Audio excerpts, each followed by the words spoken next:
अगर आप H1B visa sponsorship की उम्मीद कर रहे थे तो आपको ये जानकारी होगी कि इस साल यानी कि 2024 में H1B वीजा स्पॉन्सरशिप में गिरावट आई है। किसी को ये कंडीशन समझ नहीं आ रही थी कि आखिर ऐसा हुआ क्यों, क्योंकि एक बड़ी संख्या H1B वीजा धारक यूएस आते हैं और यहाँ पर आके नौकरी करते हैं। लेकिन अब इसका आंसर एक्सपर्ट्स ने दे दिया है और बता दिया है कि 2024 में यानी कि इस साल वीजा स्पॉन्सरशिप में कमी आने की वजह क्या है।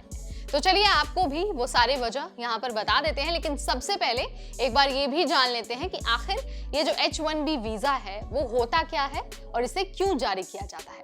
नमस्कार, मैं हूं नेहा आपके साथ और आप देख रहे हैं NBT Tech Ed।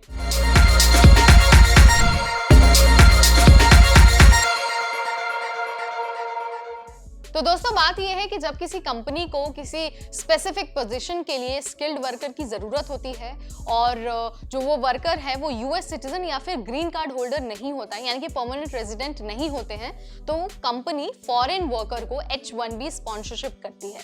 यानी कि इसका मतलब है कि जब एक यूएस कंपनी एक फॉरेन नेशनल को यूएस में काम करने के लिए H1B वीजा पर स्पॉन्सर करता है।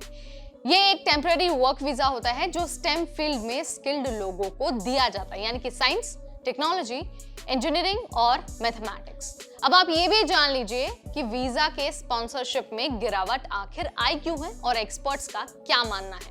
तो बिजनेस स्टैंडर्ड रिपोर्ट के अनुसार अभिनव इमिग्रेशन सर्विसेज के जो संस्थापक हैं अजय शर्मा, उनका ये कहना है कि दुनिया भर में बढ़ता इन्फ्लेशन और AI, इन दोनों ने ही जो बड़ी बड़ी कंपनियां हैं उनके बिजनेस मॉडल को बहुत ज्यादा प्रभावित किया है। अब कई सारे पदों पर भर्ती की जो जगह है वो AI ने ले ली है, यानी कि जिन पदों पर पहले लोगों को हायर किया जाता था, लोगों की भर्ती होती थी, अब उसकी जगह पर वो काम AI यानी कि आर्टिफिशियल इंटेलिजेंस कर रहा है। वहीं जो XIPHIAS इमिग्रेशन के प्रबंध निदेशक हैं वरुण सिंह, उनका ये मानना है कि हाल के दिनों में जो रेगुलेटरी चेंजेस हुए हैं वीजा के नियमों को लेकर, उसने भी स्पॉन्सरशिप में कमी को पैदा किया है। इसके साथ ही जो लॉटरी सिस्टम है वो भी स्पॉन्सरशिप में गिरावट के लिए काफी हद तक रिस्पॉन्सिबल है, क्योंकि होता क्या है कि इसकी वजह से लोगों के सिलेक्शन के लिए योजना बनाना थोड़ा मुश्किल हो जाता है और इसी की वजह से जो कंपनियां हैं वो H1B वीजा को स्पॉन्सर करने से कतराती हैं। इसके अलावा एक बड़ा कारण रिमोट वर्क का भी है, यानी कि जो रिमोट वर्क का प्रभाव है वो भी स्पॉन्सरशिप में गिरावट के लिए बहुत हद तक रिस्पॉन्सिबल है।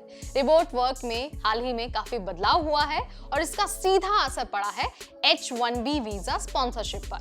वरुण सिंह का ये कहना है कि रिमोट वर्क के कल्चर की वजह से कंपनियां वर्कर को फिजिकली अपने देश में न बुलाकर कहीं से भी टैलेंट को हायर कर रही हैं, कहीं से भी टैलेंट को पिक कर रही हैं। जाहिर सी बात है कि स्पॉन्सरशिप में तो कमी आएगी ही आएगी। अब आपको कुछ एडिशनल रीजंस के बारे में बता देते हैं जिसकी वजह से H1B वीजा स्पॉन्सरशिप में कमी आई है।